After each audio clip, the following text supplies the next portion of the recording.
When Soundgarden hit big in 1990, the band had actually been toiling in obscurity since the mid-'80s. But when they hit it big. Really big. Welcome to The Radioactive Patient, a music, art, and mental health mashup. I'm Allison Strong, your host, and this is part 2 of a 3-part series on Chris Cornell. In the mid-'80s, the grunge thing, man, especially getting into like 87, 88, 89, it was on. And all the major labels showed up. We're talking Capitol, Warner, and all of its imprints like Sire, Reprise, and Elektra.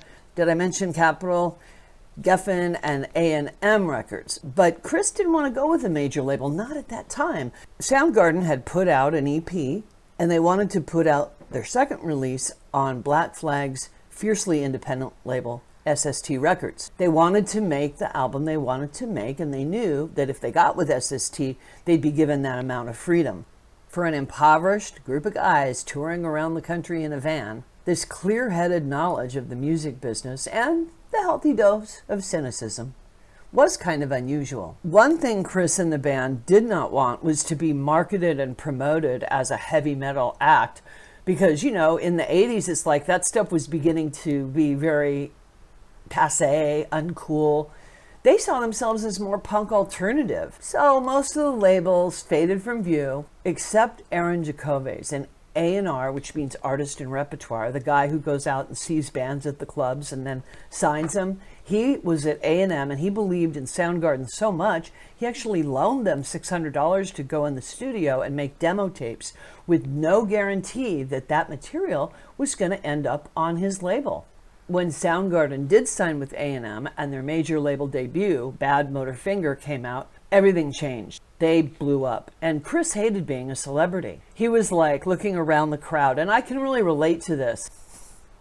All the people I hate are at this party. Or, oh, well, you didn't like me then, but you like me now? Well, the fuck yous are going to be twice as big. Since his hair was his trademark, he went in the bathroom and he shaved his head, and then he isolated and worked on music as he was wont to do.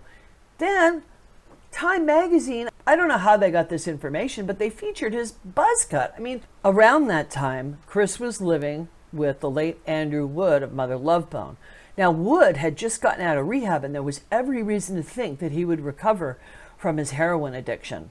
Unfortunately, in March of 1990, when Soundgarden was in New York City, Andrew Wood overdosed on heroin and was in the hospital with little or no brain activity. The call came in. It was decided not to tell Soundgarden until after they got off stage, but the friends and relatives of Andrew Wood decided that they would wait to unplug him until Chris had a chance to fly home to Seattle and say goodbye. That's how close they were. In previous videos, like my video about Layne Staley and the first Chris Cornell video, I've mentioned how tight the Seattle music scene was. I mean, you had Tad, you had Mudhoney, you had Alice in Chains, Mother Love Bone, Mad Season. I mean, the list goes on and on. Nirvana. And they took this loss of Andrew Wood as a group. In fact, they planned and scheduled a real send-off at Seattle's Paramount Theater. Chris had a really hard time with the loss of Andrew Wood. It was a lot like when someone loses a limb. Chris would see someone in a crowd and think that it was Andrew, and he would have to just remind himself, hey, that's not him. Andrew's gone. Cornell was such a hard-working rock star that, again, I marvel that we didn't lose him sooner. The evidence of his depression is all through his lyrics. It is unclear, and this is by design. Chris's widow has really clamped down on any information getting out there about Chris Cornell being depressed. But I mean, all you have to do is look at a song like Fell on Black Days or Blow Up the Outside World, for example. Black Hole Sun, I mean, he was just thinking about like what a black hole is, which is like 1 billion times bigger than the sun. And then there's the sun, which is smaller, but it is the giver of all life. Knowing what happened to Chris Cornell later, I have to wonder, was he talking about himself? I know that when I'm depressed for days on end, I am terrified and I'm also angry, posting the disease.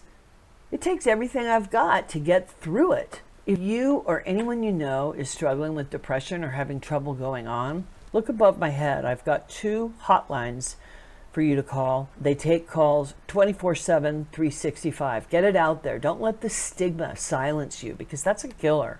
That's it for this edition of The Radioactive Patient. Please make comments. And if you're think I'm totally full of shit or whatever, tell me where I'm wrong. If you know more about Chris Cornell and whether or not he was ever in treatment, I'd like to know that as well.